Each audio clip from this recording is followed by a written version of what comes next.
Hello and welcome to Unabridged, the weekly podcast where teachers take on books. This is Sarah. Join us for bookish episodes and a monthly book club pick. This is Ashley. Find us on Instagram, Facebook, and Twitter at unabridgedpod or go to our website, unabridgedpod.com, where the books we read are linked for purchase. This is Jen. Check out our Teachers Pay Teachers store, our Patreon page, and our newsletter. Please rate, review, and subscribe on Apple Podcasts to support us. You want opinions about books? We've got them. Hi, and welcome to Unabridged. This is episode 175. Today we're talking about revisiting the classics through retellings. Before we get started today, we just wanted to remind you about the Unabridged Ambassadors Program.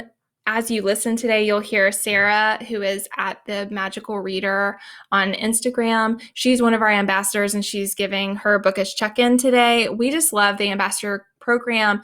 The ambassadors have a community. They share ideas with us. They vote on books and give me one topics and things like that. So they do a lot of things to support the podcast, and we love sending them swag and doing things to support them, shouting them out on social media and including them in our episodes. So if you're interested in joining the ambassadors program, you can just go to our website, unabridgedpod.com/ambassadors. You can find out what the program is like and you can sign up from there. So today, we're going to start with our bookish check-in before we get into our retellings. And Sarah, what are you reading?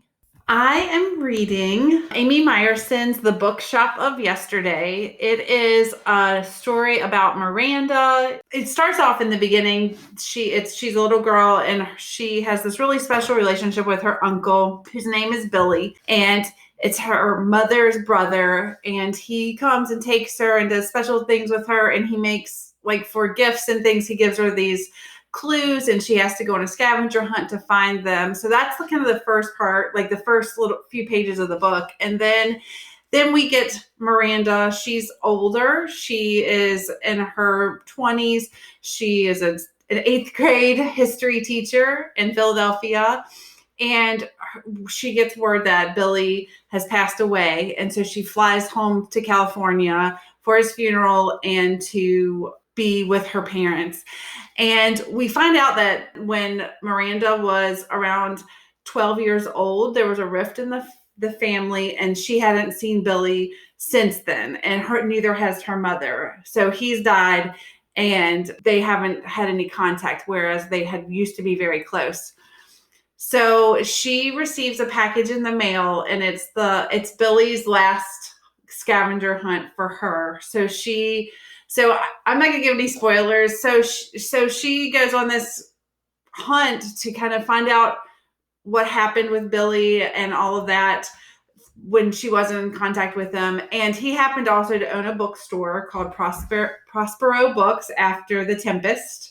And she becomes, really friends with the staff there. And it's about this bookshop. It's about this family. It's about a secret. And then this last scavenger hunt that Billy has left for Miranda. It's a good story. I did get frustrated with Miranda a lot of the time. So sometimes that's hard when you feel frustrated. But I definitely wanted to hear how the story ended. And I'm so compelled to read it. And I think it's a good solid book so far. That sounds really good. Yeah, I love that I think a lot of readers are intrigued by books that have bookstores in them and have connections to books in them. And then that's really cool with connections to the clues and all that stuff. That sounds really neat. Yeah, and if you're a book lover, there's especially classics. There are so many references, and Billy uses books in his clues. So I think a lot of readers would really enjoy that experience. Oh, that's neat and perfect for this episode. Yes. Okay. That's cool. What about you, Jen? What are you reading? So I'm reading one. Sarah shared about this on a bookish check-in, but it's been a while. This is Liz Moore's Long Bright River. And I am reading the print copy thanks to Ashley, my good friend, who loaned me the book. My real life book club chose this one, and I had not picked it up yet. but Ashley had. So yeah. But you haven't read it yet, right, Ashley? I have not, but it is so rare that I can share a book with you, friends. So I'm very happy to do that. I always share on here how Jen is like my personal library. So I'm grateful when on occasion I can share one with you. But no, I haven't read it yet. Maybe one day. Yeah. Well, it is excellent. Oh my goodness. I had a really hard time. I was reading it at breakfast this morning and did not want to put it down to finish getting ready for work, which is not a great situation. It's a bit of a mystery, but I would say it's a very character-driven mystery. It reminds me a little bit of Tana French's books, the way there are mysteries in those stories, but really they're about the characters. And there is a very compelling plot as well. But again, it's because it's illuminating these things about the characters. So the focus is on two sisters. Primarily, we see things from Mickey's point of view. And Mickey is in her 20s. She is a police officer in Philadelphia.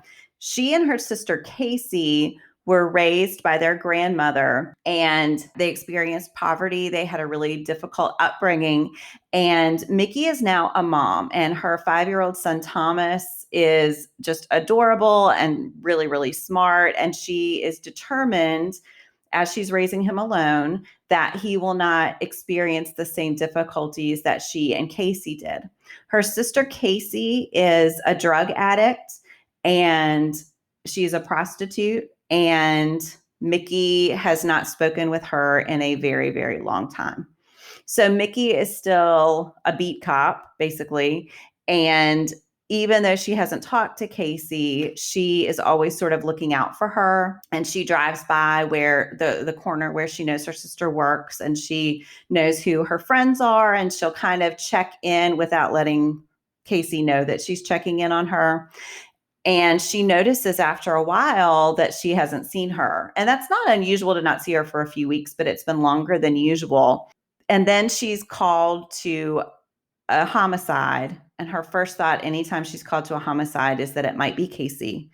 And it's not, but the fact that it is a homicide of a prostitute makes her worry. And then more dead bodies start popping up in the same situation around the same area where her sister is working. And so she is desperately trying to figure out what has happened to her sister while also trying to raise her son. She has no support from his father, while also trying to hold it together as a police officer.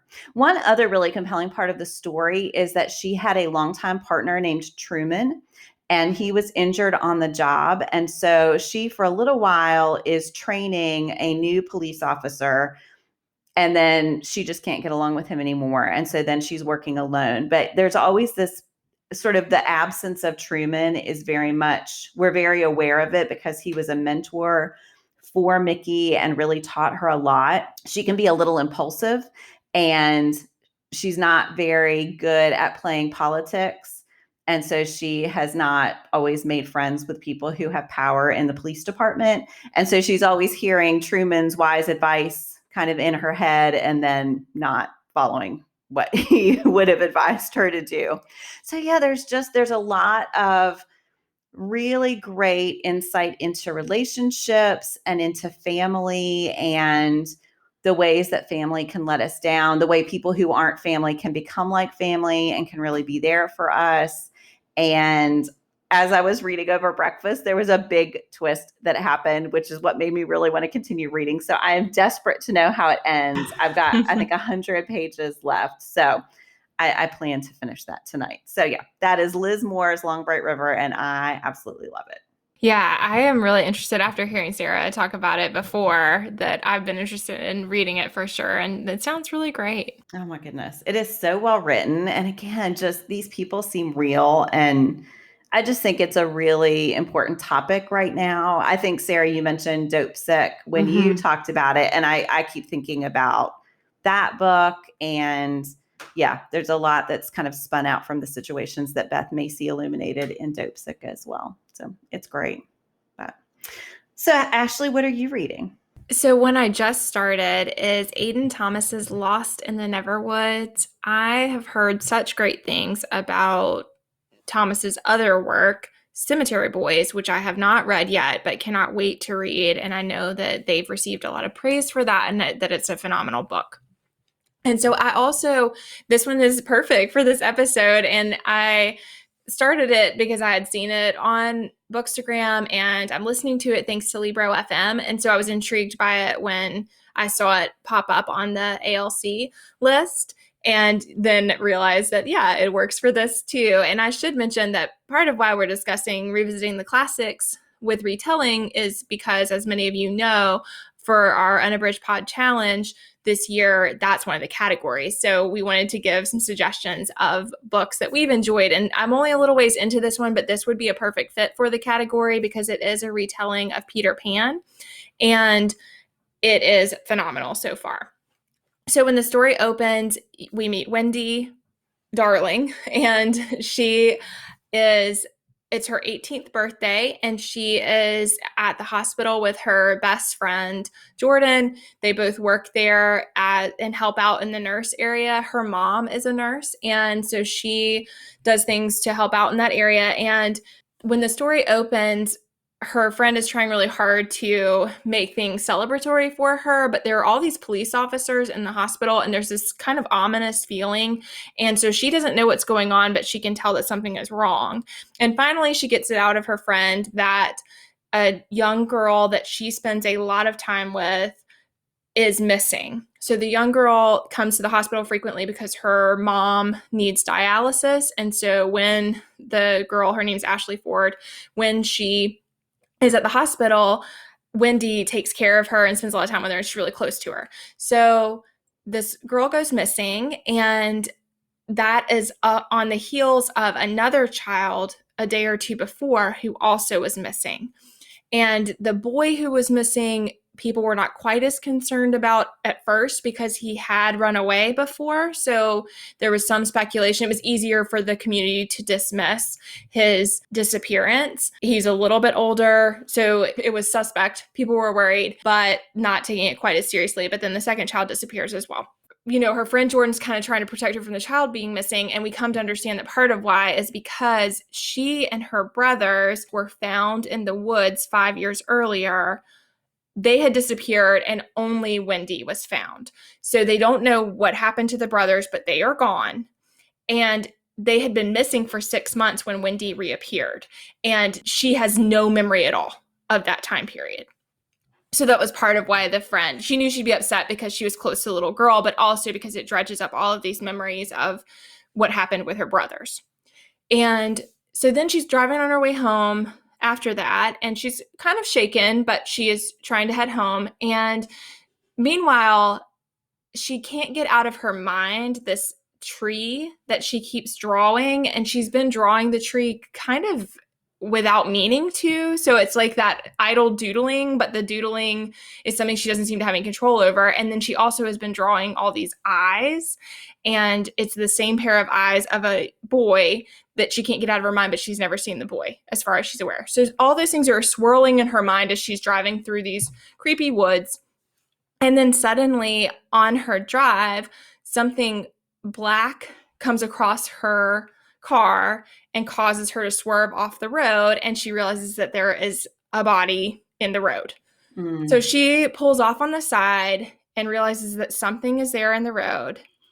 And when she goes over to the body, it's Peter, who she has never seen in real life, but has told all these stories of to her brothers when they were little. So it's Peter, like Peter Pan.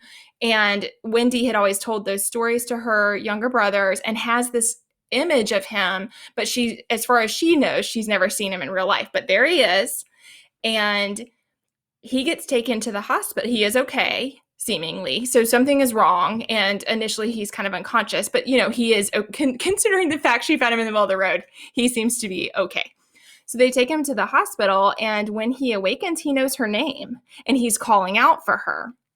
And so then things evolve from there. And I don't want to give any spoilers, but I mean, I think it is so compelling right at the beginning. But I also like the way that, I mean, it is a creepy story. And I like the way that it highlights the ways that Peter Pan's story is quite dark. And I think that I appreciate how somber the situation is and what the impact is on the community, and seeing Wendy, who is such a responsible young woman, but also who has this really tragic past that she's trying to find her way forward. I mean, I am completely captivated.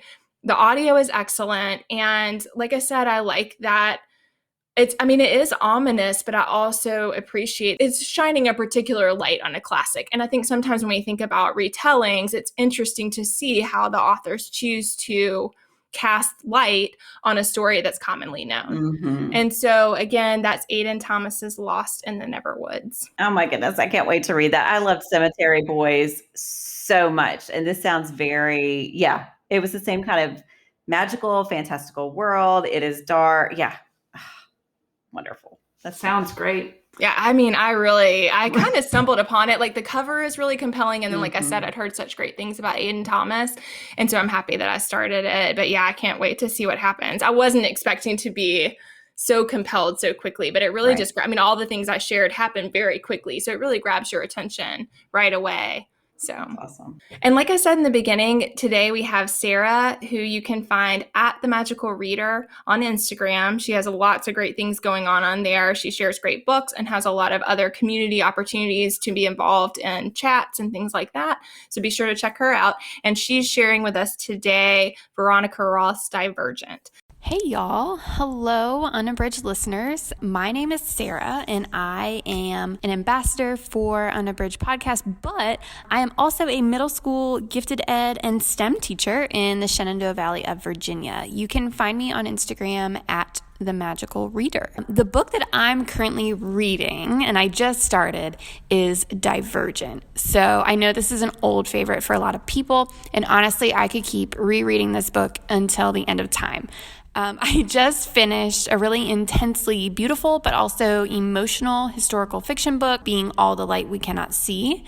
And I just wanted to go back to a story I was familiar with after that until I felt ready to pick up my next new read. So I'm back in the Divergent story, and I love to recommend this book to my students and the whole series to my students because while it was written, a decade ago, and we are getting some new anniversary covers, which is cool, it does have incredible tie-ins to our world and society. The characters are really interesting people that you can identify with. They're stubborn, they can be afraid, they can be curious, they could be adventurous, and you can immediately see yourself in them.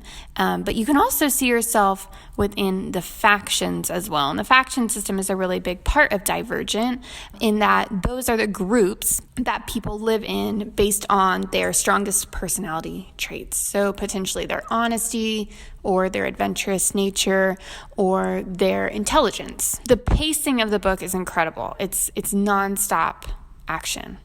Right? And regardless of the fact that I know what's going to happen as it's a reread for me, I'm still breezing through it because I want to relive what happens next. A really interesting component of the story for me is the idea of fear landscapes, which is where individuals experience their fears in a simulation and have to combat them before they're able to wake up. So not only do I think it's really interesting as I read along to think about what faction I might be in, for me it's Dauntless, but what my fear landscape might contain. Right. The romance itself is also really interesting to me as a not so often romance lover. And the character 4 is one of my favorite male book characters. It is part of the story, but the romance doesn't take up the whole story. Right. I'm really looking forward to getting back into this world fully and trying to find some of those new connections that I might have missed the first time that I read the book. Well, thank you, Sarah, for sharing that with us and letting us know what you're reading right now and for being an ambassador. And like I said in the beginning, if anybody listening is interested in the ambassador program, you can just go to unabridgedpod.com/ambassadors. So today for our main discussion, we wanted to each recommend a retelling of a classic. So like I said, my bookish check-in worked out well for that. But we did try to plan to read something that we could share with you. And so each of us is going to pick one. I know that Sarah and I read specifically for this. I think Jen actually has read quite a few retellings and has probably a lot to choose from. I love a retelling. So yes, I've been on a weird kick lately that's been completely accidental. So yeah, I don't know what's going on there, but I've been in a classic mood, I guess. It is fun to do the retellings. And we shared before Sonali Dev's Pride, Prejudice, and Other Flavors, which you can listen back to, but that is a retelling of Pride and Prejudice, which is a fun one. That was fun for me to read as a retelling. So, Jen, which one did you narrow it down to? Which one are you going to share today? So, yeah, after much thought and deliberation, no. I will say before she shares that on our document where we make notes, she had one listed and she was like, I could share others. And I thought, I can't. Anyway, go ahead, Jen. Which one did you pick? Sure. So I recently read and absolutely loved Patricia Parks' Jane, which is a retelling of Jane Eyre. I do have to tell a mini funny story before I get started. So I have had Jane on my shelf for years. And I have also had a retelling called Jane Steele by Lindsay Fay on my shelf for years. It's also a Jane Eyre retelling. And I knew that one of them was a retelling in which Jane Eyre is a serial killer. And I had it in my head that was Jane. And so I started this book and I was like, this is really strange. How on earth is this going to turn into the serial killer? So I kept trying to look for these clues to figure out that Jane was going to be a serial killer and realized eventually that I had the wrong book. So I felt really, really dumb. Anyway, I have not read that other one yet, but I'll be sure to review it when I do. Jane, though, is a retelling. So this Jane was born in Korea. Her mother was Korean and her father was an American soldier. She did not know him at all, but her family has told her this. Her mother died when she was a toddler, and her family, especially her grandfather, the head of the family, did not approve of her because she is half American. Her uncle Sang moved to the United States to start a family business there. And basically the grandfather says either he can take in Jane or she's going to go to an orphanage. So Sang and his wife Hena do take in Jane. They are childless at that time, but then after they have a daughter and a son. So Jane and her cousins are raised together. She feels like it's been a very rough upbringing. Her family owns a grocery store and she has to work there. She feels like she can never do anything right, that no matter what path she takes, no matter how well she does in school, no matter what decisions she makes, that her aunt and uncle are very, very critical of her. So, for example, she got into a very prestigious university, but knew that her family couldn't afford to send her there. So she chose to go to a less prestigious school that was more affordable. And her uncle has never stopped criticizing her for that decision, even though she felt like she was doing it on behalf of her family. So as she was graduating from college, she got a job at a very prestigious brokerage firm. And technically this is historical fiction. It happened when the economy was quite bad and the brokerage firm basically goes broke, and all of the new hires coming out of college who had jobs, those jobs are eliminated. So Jane came out of school with this very bright future, despite having gone to this less prestigious university. And then she's jobless. So she's stuck still working at the same grocery store. She's in her early 20s. She's never allowed to go anywhere. Her aunt and uncle are very conservative and very concerned about what she's doing. And so she just is feeling very, very trapped by her circumstances. She ends up meeting this girl who encourages her to apply for a job as a nanny. And at first, Jane is not at all interested. She feels as if this is just going to be one more reason for her aunt and uncle to criticize her. But she decides that it would be a way to get out of their house and just to get away from them a little bit and to have control over her own money. So she applies for the job. She has a pretty good phone interview, and then the couple wants to meet her. So she goes to their house, and so the mother is Beth Mazer, and she is a professor at a local college, and her specialty is feminist study of 19th century literature. And the husband, Ed Farley, is an English teacher at a very prestigious private school. And the girl she would be the nanny for is their daughter, who was adopted from China. And there was a misunderstanding, and they thought that Jane was part Chinese and spoke Chinese, and that was why they wanted her to be the nanny.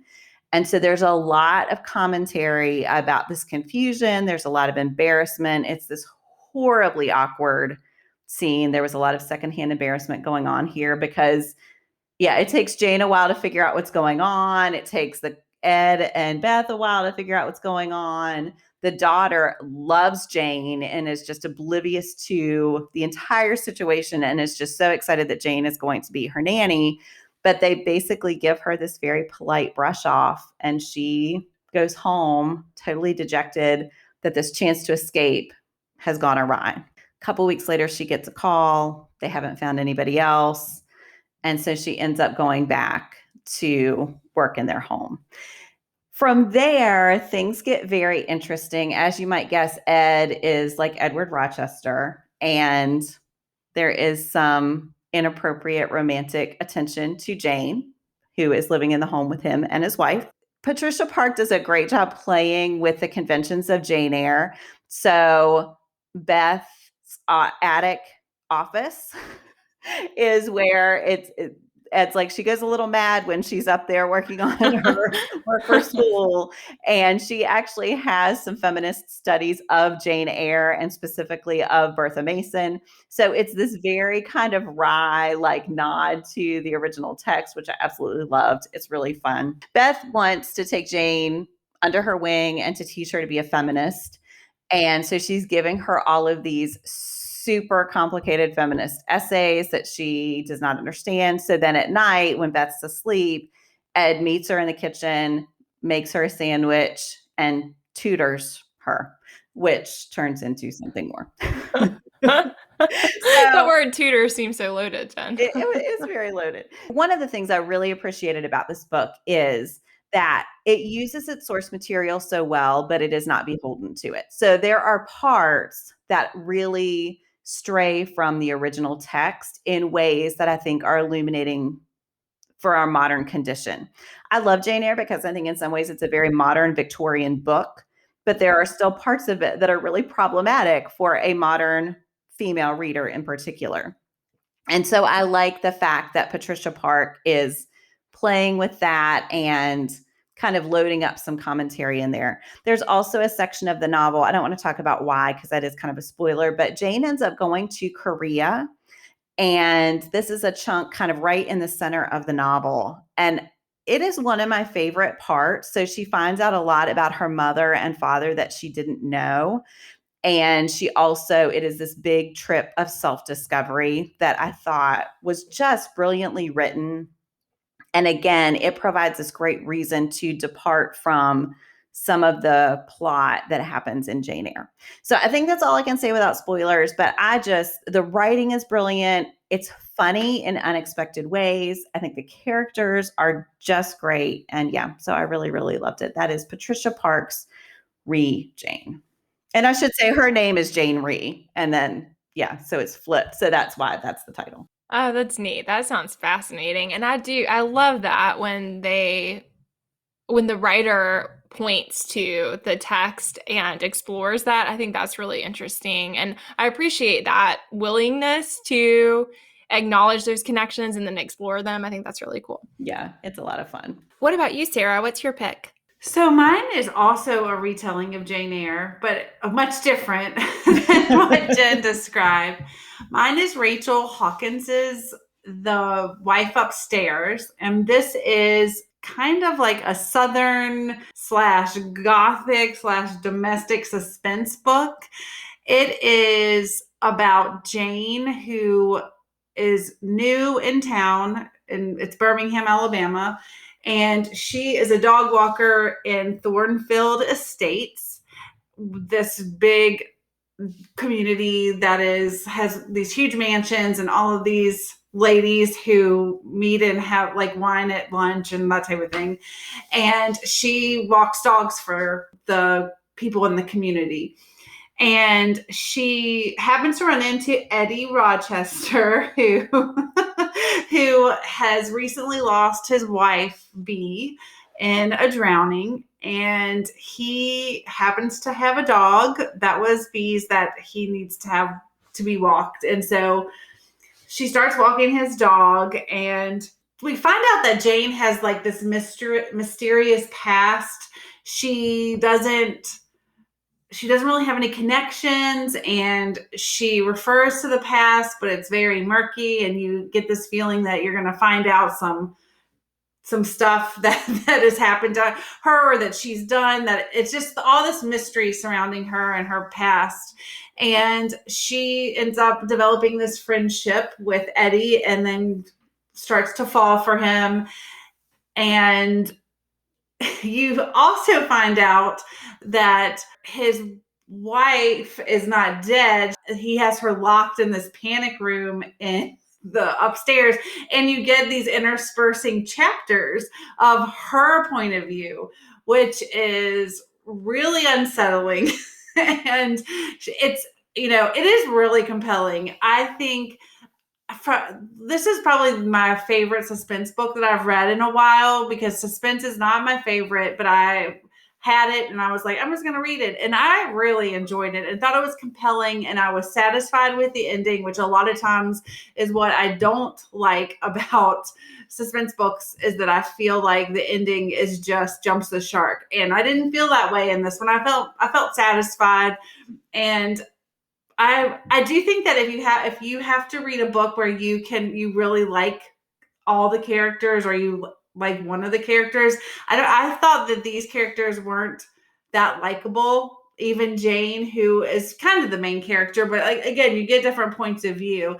But I really liked it. I thought it was really compelling. And I thought it was a great, like Jen said about her book, it was a great nod to the source material, but I also felt like it didn't take itself too seriously, and it's a fast read too. So I really like that one. So that is Rachel Hawkins's The Wife Upstairs. I love that one too. Yeah, I totally agree with your review there. Yeah.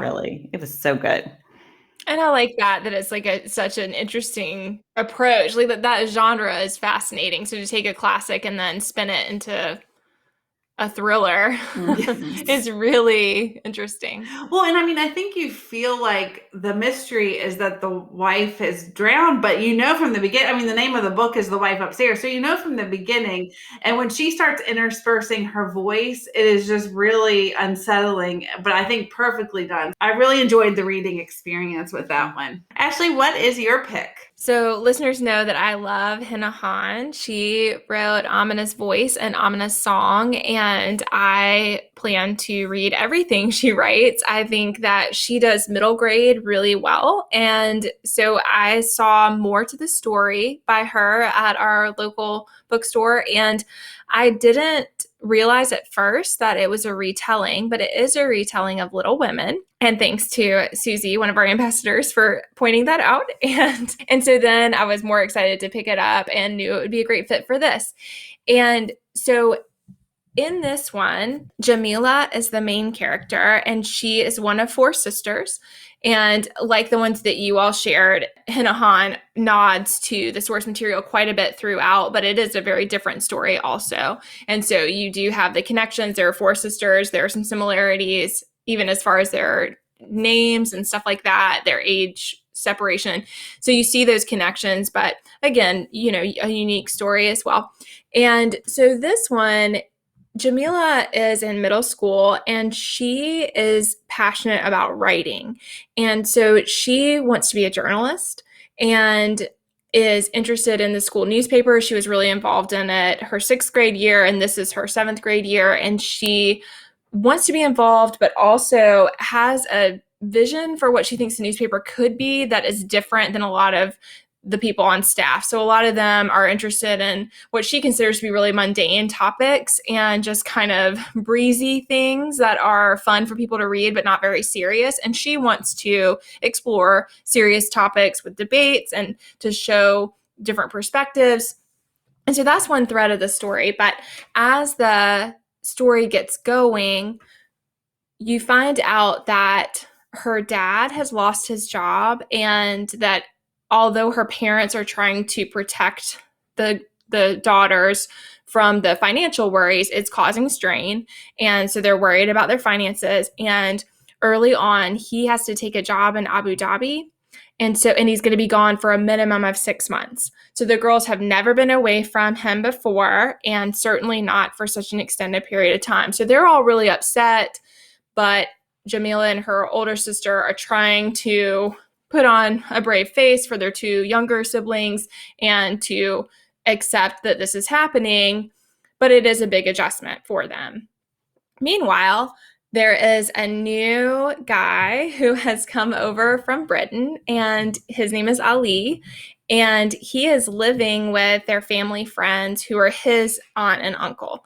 And so he's come to live with them. He lost his father. His dad had a heart attack, and so his mom and his sister are planning to move as well because they have more family in America, but they're not able to come yet. So he comes first and is in 8th grade at the same school where Jamila is in school. And so he comes in, and the girls are all noticing him and are, fascinated by his accent, by his perspective, and are just getting to know him. Well, the dad leaves, and in a lot of ways, Ali is very comforting to them. He's especially great with her younger sisters and helps them through this transition of their dad being gone. But then pretty soon after that, we find out that Bisma, her younger sister, is sick and has a lump on her throat. And early on, Jamila and the other siblings are really dismissive of it because she was prone to kind of hypochondria. Jamila had this long list of, remember when you thought you had this? And it was nothing. You remember when you had this? And it was nothing. So they didn't even mention it at first because her mom was already so stressed with her dad being gone. But when they take her in, the doctor puts her on antibiotics. It doesn't have any impact. And it becomes clear that she has something major going on. And so things go from there. And so I felt like that part was connected to the source material as well. And I was remembering all over again Beth being sick in Little Women and what that was like for the 4 sisters. And so there is a lot of that.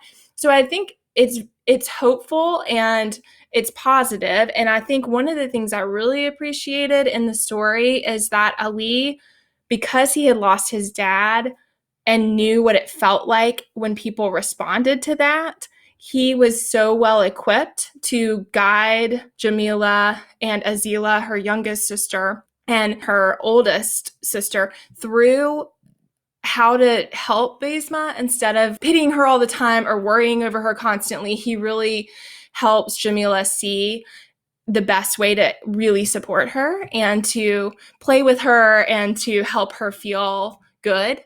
And so I think all of that was just really rich, and it's something that's really great for middle grade kids to read. I think that a lot of times we as a society and as individuals and as adults don't always know how to navigate when someone is sick or when someone has had a loss and how to handle that. And so I appreciate that being spelled out for kids. And I just think that through Ali's character, we see this really genuine perspective on how to help somebody who is going through a hard time and to do it in a way that makes them feel supported. And so all these things are happening, and it's really stressful for them that their dad is gone through a lot of this. And so that's been hard on their mom. But the story is a lot about finding their way forward. And I don't want to give spoilers. So I think that, the main thing is that in the beginning, she has these very inconsequential worries compared to these bigger things that evolve pretty quickly with her dad being gone and then with her sister being sick. But what Jamila comes to see is that those little things still feel impactful too. And so she is navigating these social dynamics at school, and she is trying to figure out the right thing to do for the newspaper and has some pretty big problems related to that. And she is her attention is toward Ali, even though she maybe feels guilty that she's interested in what he thinks or how he acts. And so I think that all of that just plays really nicely. And again, I think is something that I've seen consistent with her other books, that I just love the way that I think that Han as an author explores really heavy topics alongside seemingly inconsequential ones, but things that are very important for middle grade readers. So I absolutely loved it. I think it's a beautiful retelling, and I love the connection between the sisters. There are tensions between them. There are kind of alliances between, two of them are closer and the other two are closer, and like those kinds of things play out in the story. And so it's a great sibling story like Little Women, and points nicely toward the original text. So again, that's Hena Han's More to the Story. Oh, I really want to read that. It sounds so beautiful. Yeah, it's great. It made me want to reread Little Women because it has been a long time since I read it. And so I loved this one. And then, it just made me think about the original story and how great it is. And it was sweet. The author's note at the end is really sweet about her, how much the author absolutely loved Little Women growing up, and how it was her sister's copy, but ultimately her sister gave it to her. And, just that she knew it backwards and forwards and was happy to connect to the original text. So, just really sweet. I will say I reread that recently when the new movie was coming out. I wanted to reread it before the new movie, and I listened on audio, and it was phenomenal. I have to look up. I can't remember who the narrator was, but it was an amazing audio version. So that might be fun. Yeah, that's good to know. I might look for that. We hope you enjoyed those recommendations. If you haven't signed up for the Unabridged Challenge yet, one of the great things about it is it's not month to month, so you can still jump in and join us. There's plenty of time to participate. And if you would like to sign up, the categories are posted on our website, and there is a place to sign up there and just say that you're joining in. And when you are reading for it, you can always use our hashtag UnabridgedPod Reading Challenge. And if you want more information about it, just go to our website, unabridgedpod.com/Reading Challenge 2021. And there it has all the categories and everything you might want to know. And we would love to hear your suggestions for this category and for the others. To finish up today, we have our Give Me One. And this is a piece of wisdom imparted by a parent or grandparent or other adult. Jen, what's your advice? So I will say my parents and grandparents were very wise, but I'm sharing a piece of advice from a teacher friend. I had a very difficult first year teaching, as I'm sure many teachers did. And I remember I would sit at lunch with my department, and starting like Monday, I would say, I cannot wait for the weekend. I cannot wait for Friday to get here. I cannot wait. And Kay Norris, who was this amazing veteran teacher, she had this big booming voice, and she would say, Jennifer, you're wishing your life away. You got to cherish the moment, which can sound kind of cheesy, but it was just one of those moments that made me pause and think, I cannot always be wishing for the weekend. And so, yeah, sometimes I'm not very great at living in the moment and enjoying what I'm doing. I get stressed, or I think about my to-do list, and I just try to think about that periodically. So, yeah, don't wish my life away. Cherish the moments I have. Yeah, that's great advice. And I too think there is a temptation to do that because weekends are fun. And it is, if you work a week job and a, regular hour job, it is hard not to do that. So I think that's great advice. Yeah. What about you, Sarah? What's the one you want to share? I too have so many things that I feel like, I don't know that there's things that can be like encapsulated in a saying, but I think the thing that my mom and my grandparents and my dad, like my family, has imparted me, that it's very important to always have a meal together, which I try to do with my own family. And even if it's sandwiches or something, but just to sit around the table together and be together at least once a day. And I've noticed as my kids get older, and are going off to different things, it gets more difficult. So like, I'm really trying to consciously make sure that happens at least a majority of the week. Mm-hmm. That's great. Yeah, that's a great one. How about you, Ashley?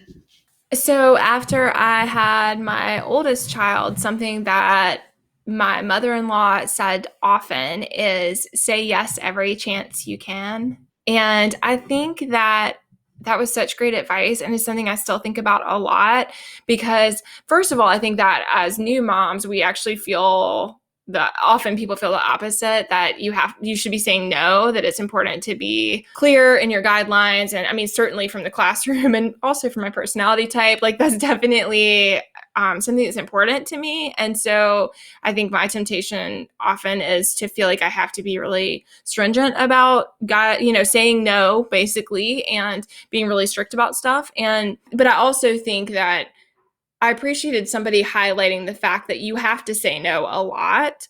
And so just say yes when you can and don't sweat it, don't sit there and beat yourself up about it. And I think that was really freeing. I mean, that was great advice. So it's something that I think about a lot still, that if it's not going to hurt anything to say yes, that it's okay to do that, because there are plenty of times that we have to say no. And that, again, just something that I would not have thought of on my own. And so it was great advice. I love that too. Well, we hope that you've enjoyed our discussion today. Thank you for joining us. Be sure and let us know on social media what retellings you have read and enjoyed. We would love to add those to our list. And also let us know the advice that you've been given that has been useful for you in your life. Thanks for listening.